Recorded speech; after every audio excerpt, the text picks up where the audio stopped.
un honneur d'avoir l'opportunité de partager et d'échanger avec vous aujourd'hui.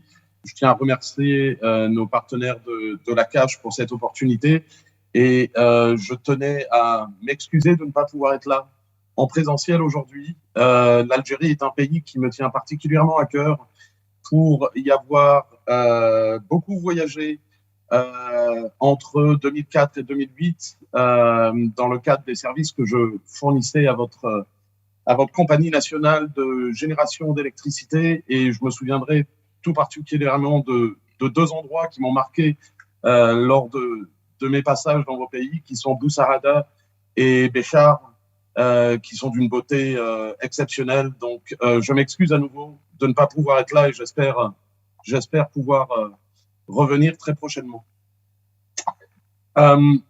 J'ai prévu aujourd'hui d'essayer de vous parler de l'ESG. Alors, j'ai bien conscience que c'est un sujet que la plupart d'entre vous et d'entre nous connaissons, mais les applications et les implications pour l'assurance sont encore en développement.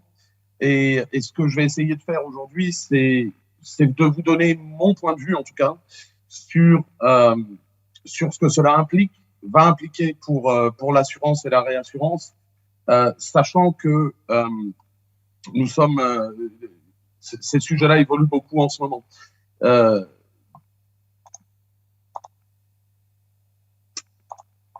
Si je commence par ce word cloud ici, c'est pour bien indiquer que derrière ESG se cachent énormément de considérations différentes, qu'il n'est pas toujours simple, encore une fois, de savoir par quel bout prendre les choses et comment les assureurs et réassureurs vont regarder cela dans le futur.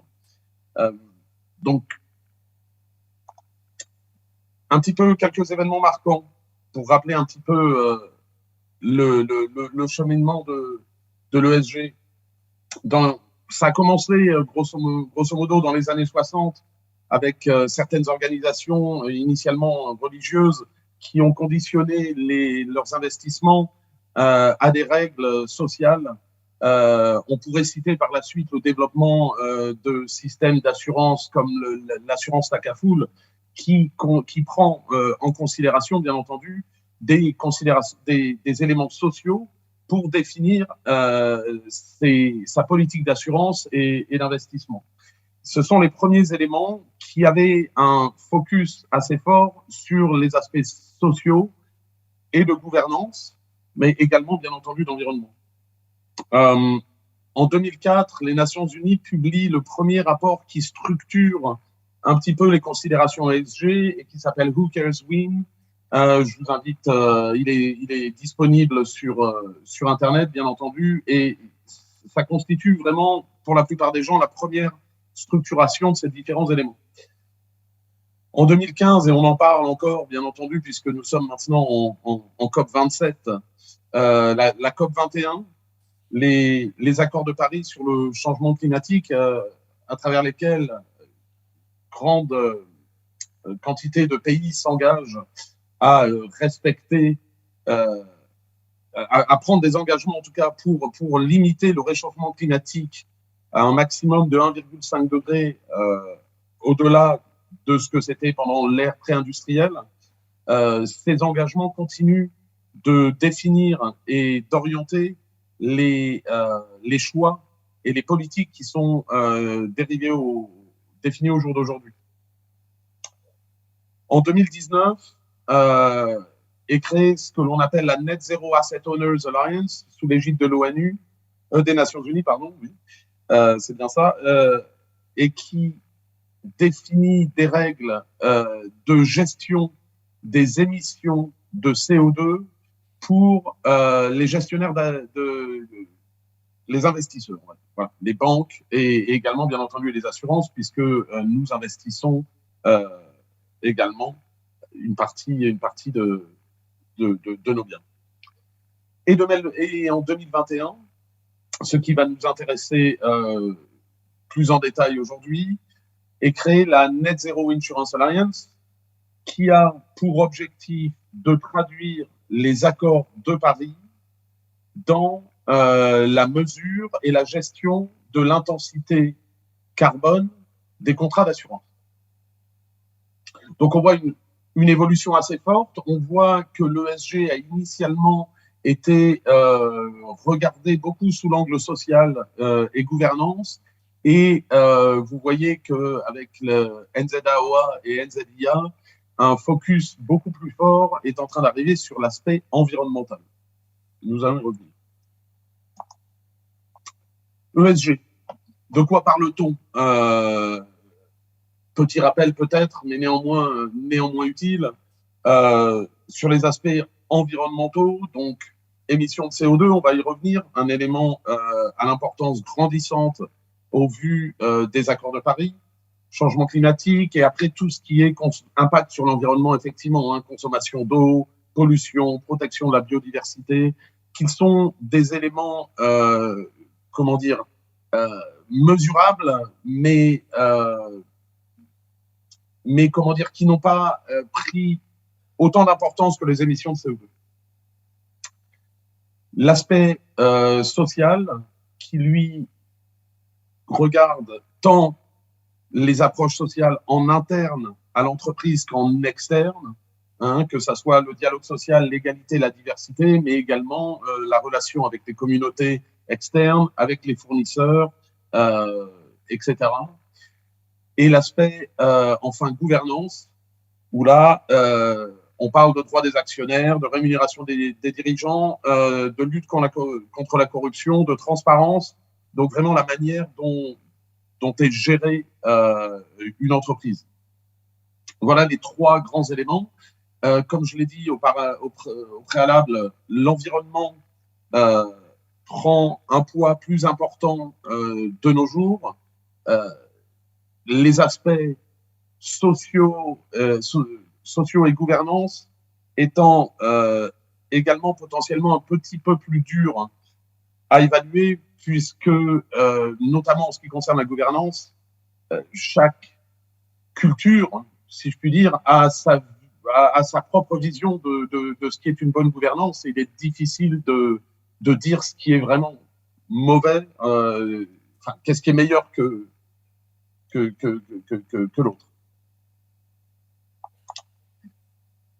Si on en revient sur les différentes étapes qui ont mené les assureurs vers le Net Zero Insurance Alliance, il faut que l'on s'arrête sur les principes pour une assurance durable qui ont été définis avec les Nations Unies et qui sont présentés ici. Les quatre grands principes sont que les enjeux ESG sont intégrés dans les prises de décision. Dans les systèmes de gouvernance d'une entreprise moderne, les dirigeants ont des objectifs d'ESG et cela impacte la politique qu'ils doivent définir pour leur entreprise. Le deuxième principe est un principe d'influence. Nous travaillons avec nos clients et nos partenaires pour les sensibiliser, pour passer le message et s'assurer que les efforts nécessaires sur les aspects ESG sont compris et mis en œuvre par nos partenaires. Le principe 3 est similaire, mais il s'adresse plus aux entités qui définissent les politiques publiques sur le sujet. Et le dernier principe, c'est qu'il s'agit, bien entendu, de rendre compte de ce que nous faisons, de le mesurer et d'être transparent sur ces différents points-là, comme la gouvernance, les critères de bonne gouvernance l'imposent. Ces principes d'assurance durable ont été établis il y a quelque temps déjà, et tous les grands assureurs et réassureurs les ont signés et les mettent en œuvre. Une autre manière de regarder les choses, c'est sous l'angle des objectifs de développement durable des Nations Unies, qui servent, dans une certaine mesure, à définir et les différentes actions que les entreprises et les gouvernements doivent mettre en œuvre. Je ne vais pas les passer en détail un par un. Vous les voyez ici. Vous voyez que néanmoins, il y a quelques éléments intéressants. Le point 7, qui est un élément très d'actualité, si je puis dire. Énergie propre, oui, et d'un coût abordable. Nous avons un grand débat actuellement dans le monde sur la sécurité des approvisionnements en énergie, qui est souvent mise en opposition, malheureusement, à sa propreté, si je puis dire. Hein, et on a vu le besoin, et tout à fait légitime, de réactiver des systèmes de génération d'électricité qui ne sont pas les plus propres, afin de s'assurer d'un coût abordable et de la disponibilité de cette électricité, et donc de réduire l'impact social des approvisionnements en énergie. Ça, c'était pour mettre un petit peu en scène les grands principes. Maintenant, si on regarde ce qu'il s'est passé dans le monde ces dernières années, le graphique que vous voyez en haut montre l'évolution des actifs ESG sous gestion. Donc, les investisseurs ont défini des politiques ESG afin de créer des fonds d'investissement et d'attirer du capital. Vous voyez que nous sommes passés, grosso modo, de 500 milliards, en début 2019 à plus de 2500 milliards à la fin de l'année dernière. Et le montant d'actifs sous gestion dans des fonds ESG ne fait qu'augmenter. De la même manière que vous voyez le Net Zero Asset Owner Alliance regroupe plus de 10 milliards d'euros de gestion d'actifs, et que le Net Zero Insurance Alliance regroupe des acteurs qui représentent plus de 14% des primes mondiales d'assurance. Il faut bien voir que ces aspects ESG, au-delà du côté nécessaire pour l'environnement et pour les êtres humains, sont drivés très fortement par les financiers qui, dans la mesure où ils anticipent ce besoin de transition et des politiques qui vont vers la transition, craignent d'investir désormais dans des activités jugées polluantes, dans la mesure où ils estiment qu'elles ne feront potentiellement plus partie de l'économie dans un certain horizon de temps qui est à l'intérieur de leur politique d'investissement, c'est-à-dire d'ici 10 à 20 ans, ils craignent de se retrouver avec des biens qui ne seront plus exploitables, qui n'auront plus de valeur économique. Et partons de là, au jour d'aujourd'hui, si vous êtes une compagnie pétrolière et que vous allez auprès des banques pour chercher des investissements pour développer un nouveau champ de pétrole ou une nouvelle raffinerie, l'accès au capital est de plus en plus difficile pour ces raisons. Et dans le même temps, bien entendu, nous avons les organisations non gouvernementales qui revoient les engagements pris par les uns et par les autres, et qui challengent leur impact réel. Vous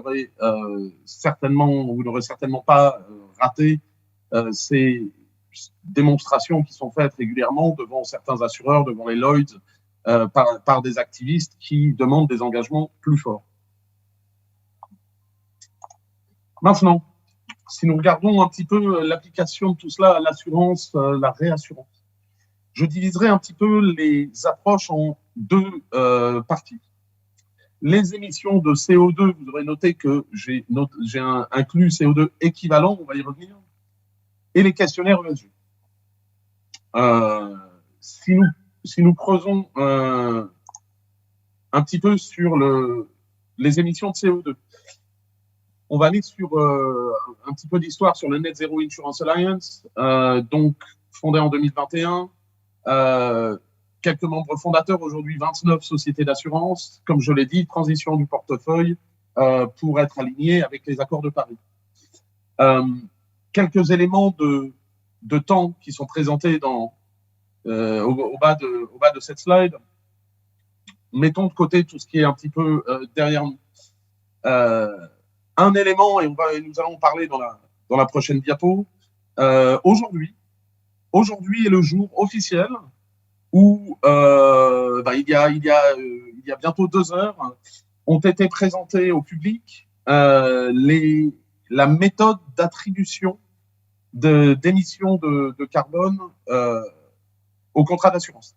Nous allons en reparler, mais ça représente un élément fondateur, puisque aujourd'hui a été publiée une méthode pour dire combien un contrat d'assurance contient de CO2, voilà, et combien un assureur doit donc considérer.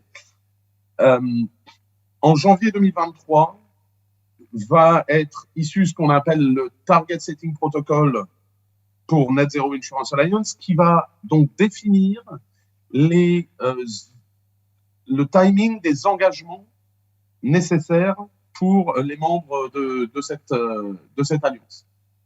En juillet 2023, les membres de cette alliance devront présenter leur plan, et ça ne figure pas ici. Au plus tard, en 2025, la mise en œuvre de cette mesure devra avoir lieu. On va y revenir dans le détail. Donc, l'idée fondamentale est que, via la mesure du contenu CO2 d'un contrat d'assurance, un assureur va définir par rapport à une année donnée, prenons 2019 par exemple, le contenu carboné de son portefeuille, donc en faisant tourner la clé d'attribution que l'on va voir juste après à travers son portefeuille, il va arriver à un certain contenu de CO2 sur l'année 2019, l'objectif étant que ce contenu de CO2 soit de 0 en 2050. On va revenir sur les conséquences concrètes en termes d'assurance. Mais cela va constituer un changement très important pour l'achat d'assurance, effectivement. Alors, tout d'abord, de quel gaz à effet de serre parlons-nous? Tout cela est défini dans le protocole de Kyoto. Vous voyez qu'il s'agit des 7 gaz listés ci-dessus et qui sont convertis en CO2 équivalent en fonction de leur pouvoir de réchauffement, leur pouvoir de gaz à effet de serre et de leur durée de vie dans l'atmosphère. Donc, nous parlons ici de réduction d'émissions qui s'applique à l'ensemble de ces gaz-là. Un petit rappel ou une nouveauté suivant le niveau de connaissance de chacun. De quelles émissions parle-t-on? D'une manière générale, nous avons 3 scopes quand on parle d'émissions. Ce qu'on appelle le scope 1, qui correspond aux émissions directement liées aux activités de l'entreprise. Ce sont vraiment les émissions à ma cheminée, liées à ce que je fais moi. Nous avons les émissions de scope 2, qui correspondent aux émissions dues à mes fournisseurs d'utilité, chaleur, eau, électricité. Et les émissions de scope 3, qui sont les plus dures à mesurer, bien entendu, puisqu'elles correspondent aux émissions de toutes les autres parties prenantes à mon activité, que ce soit les émissions de mon fournisseur de matières premières, comme de mon utilisateur. Encore une fois, si je refais un parallèle avec le secteur pétrolier, dans le scope 3 d'une raffinerie, figurent les émissions de CO2 de votre voiture, par exemple. Donc, ce sont des éléments, le scope 3 est le plus dur à mesurer avec précision, puisqu'il dépend éminemment de l'utilisation que vous allez faire des produits qui vous sont vendus. On sait qu'en fonction de cette utilisation, les émissions sont plus ou moins élevées. Voilà donc le facteur d'attribution qui a été défini. Le CO2, le contenu carbone d'un contrat d'assurance sera mesuré en prenant en compte la prime d'assurance pour un contrat donné, divisé par les revenus de l'assuré fois ses émissions. Alors, vous avez quelques définitions en dessous. Ça s'applique à toutes les lignes d'assurance à l'exception de la construction et de l'assurance crédit. Les assurances de personnes et l'assurance vie sont traitées séparément. Au jour d'aujourd'hui, ces critères n'ont été définis que pour l'assurance. La réassurance n'entre pas en ligne de compte ici. Les scopes d'émission, donc scope 1 et 2, absolument. Scope 3, on a la possibilité de l'inclure. Et voilà, pas de crédit pour les équipements et captures. Alors, c'est peut-être un petit peu cryptique. Laissez-moi illustrer pour un instant un petit peu les conséquences de tout cela sur l'activité des assureurs. Admettons que je prenne mon portefeuille d'assurance en 2019, que je fasse passer cette clé d'attribution en travers mon portefeuille. Disons que voilà, j'arrive à 100 millions de tonnes de CO2.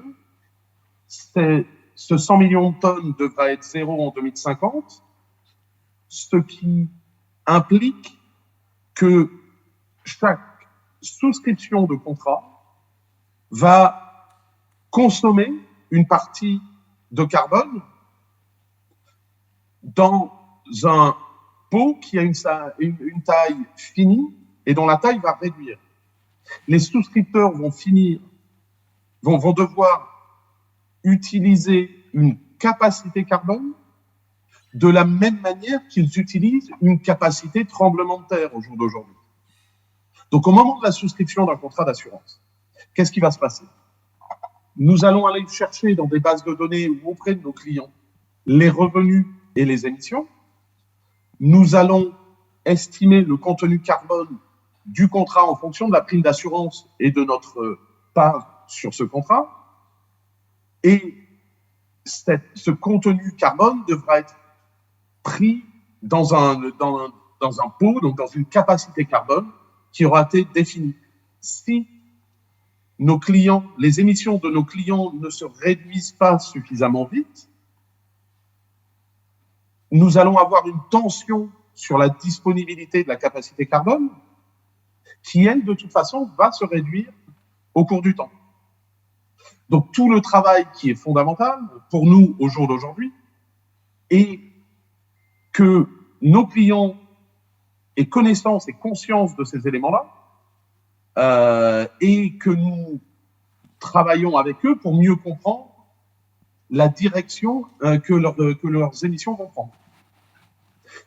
De manière ultime, si je pousse le raisonnement à l'extrême, vous avez un client qui en 2019 émettait 100, nous sommes en 2030, il émet toujours 100, mais moi, qui avais une certaine capacité, j'en ai beaucoup moins au jour d'aujourd'hui.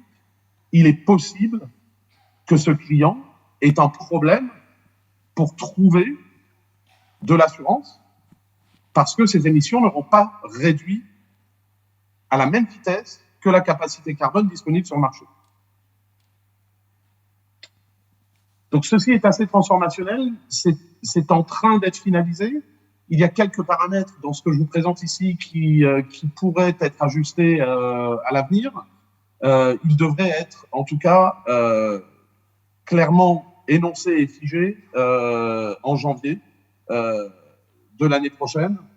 Et en attendant, si cela vous intéresse, je vous invite à aller voir sur le site du PCAF, le Partnership for Carbon Accounting Financials, PCAF, qui publie aujourd'hui la méthode d'attribution avec ses implications. Pour finir, je voudrais parler un petit peu des questionnaires, des différents questionnaires ESG dont vous avez pu entendre parler. Il est vrai qu'ils foisonnent, qu'ils sont très différents les uns des autres. Pour faire simple, je mettrai en perspective deux choses. Il y a le Joint Committee, le Joint Risk Committee, le Lloyd's Market Association à Londres, qui a publié un questionnaire qui a été établi donc, par les acteurs du marché de l'assurance. Vous avez également plusieurs courtiers qui ont développé des systèmes de notation ESG. Je dirais que ces éléments-là, au jour d'aujourd'hui, sont utiles principalement pour souscrire des polices d'assurance de responsabilité civile ou de D&O. Ils permettent de comprendre le niveau d'exposition, l'ambition, les ambitions ESG et la probabilité, si vous le souhaitez, que ces ambitions soient atteintes. Pour ce qui est de la souscription dommage au bien ou on va dire dommage au bien principalement, l'aspect CO2 sera beaucoup plus prépondérant par rapport à ces questionnaires, même si ces questionnaires restent importants. Ils sont importants plus pour nous pour gérer un risque de réputation que pour avoir des vues sur la profitabilité directe d'un contrat que nous allons souscrire. Donc en conclusion, je dirais que le domaine de l'ESG évolue et continue à évoluer énormément, que le secteur de l'assurance a été un petit peu, commence simplement à formaliser, entre guillemets, ses ambitions et ses systèmes pour fournir une contribution aux engagements pris dans le cadre des accords de Paris et depuis, et qu'ils s'établissent en deux grands domaines, hein, la mesure des émissions CO2 qui va affecter toutes les lignes de business à l'avenir et les questionnaires ESG qui sont fondamentaux pour la souscription de polices plus long terme. Voilà ce que je souhaitais vous présenter aujourd'hui. J'espère que ça a été clair et je pense que nous allons pouvoir échanger lors des questions-réponses à venir. Je vous remercie. Merci beaucoup.